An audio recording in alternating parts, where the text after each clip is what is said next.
Hey class, today I'm here with my friend John Mireles, aka Juanito from the Digital Wedding Forum, and he's a photographer down in San Diego and someone who I just totally admire. He's about the one guy that I think knows a little bit more about branding than I do.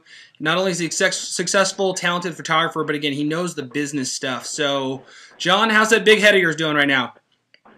I'm doing good, man. Okay, awesome. Well, thanks for doing this, and I literally could talk to you for hours and hours about all the business stuff that we both have a passion for, but we're going to just do it real quick today. Got a couple minutes, and I want to talk to you a little bit about the contracts thing that you made available, because I think a lot of photographers, they like shooting and doing all the marketing and fun stuff, but like the business stuff, the contracts, they're boring, it's lame, and what got you started doing that?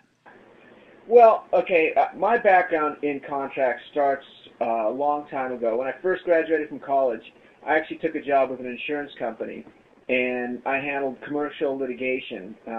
I worked with big companies, like people would die and just all kinds of crazy stuff. And so I really got a first-hand look at what it's like to be sued and working with lawyers, and really enjoyed it. Actually applied to law school.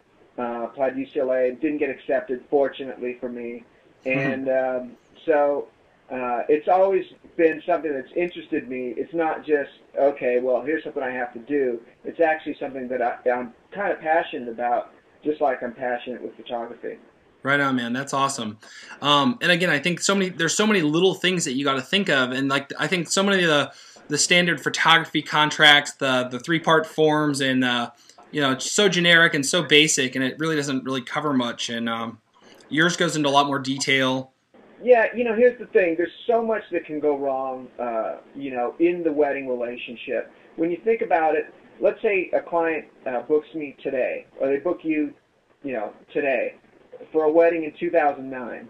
So you're looking at a relationship that's going to start today for a wedding that's going to take place in a year. And by the time you deliver the final album and everything, that might be another 6 months to a year. So you're looking at a business relationship that's going to last for a couple of years, and you think about all the stuff that can go wrong in that time. You want to make sure you got your bases covered. And that's what I try and do with my contract. Awesome. Yeah, and the other thing that I noticed that you have is you've got an associates thing. A lot of people do have second shooters, and they're always worried about them going off and doing their thing and stealing images or stealing clients, and so it's nice to have that relationship as well, because sometimes that can be a really sticky situation with dealing with your seconds and associate shooters. Yeah, I mean, honestly, we could have a conversation just on the associates For sure. contract. What people don't realize is that the law, whether it's the state of California, the federal government, whomever, wants to make your associate, your second shooter, your assistant, whatever you want to call them, they want to make that person an employee. So let's say that person gets injured on the job. Well, now you're responsible for workers' compensation. You got to take care of all their medical bills, their lost wages. If there's a permanent disability, you got to pay for all that. And you could say, oh, well, they're an independent contractor. But guess what? In the eyes of the law, that ain't so. So part of what this contract tries to do is establish that you're dealing with an independent contractor relationship, so you're not responsible for things like that. The other thing that you need to think about is that the IRS is going to want its money. And, the IRS is always going to want to classify somebody as an employee, not as an independent contractor, because they make more money in taxes that way. So they're going to look at the relationship, see what's going on here. And if you don't have a solid independent contractor agreement in place, you could end up owing a lot of back taxes. It can add up in a hurry. So there's a lot of good reasons for having a really nailed down independent contractor agreement. There's all kinds of little details as well that maybe you haven't thought of, but that myself and my lawyer have thought about. Yeah, dude, you're totally depressing me. Way to suck the life out of the room.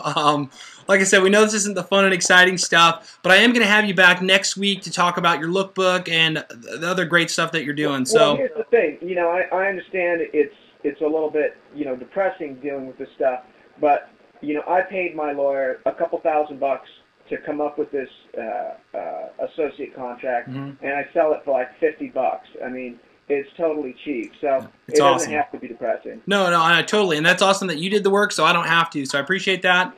But again, we'll check with you next week. And again, I'm excited about your lookbook product as well. I want to tell people about that. So we'll talk to you soon. Thanks again for joining us. All right, man. Talk to you later.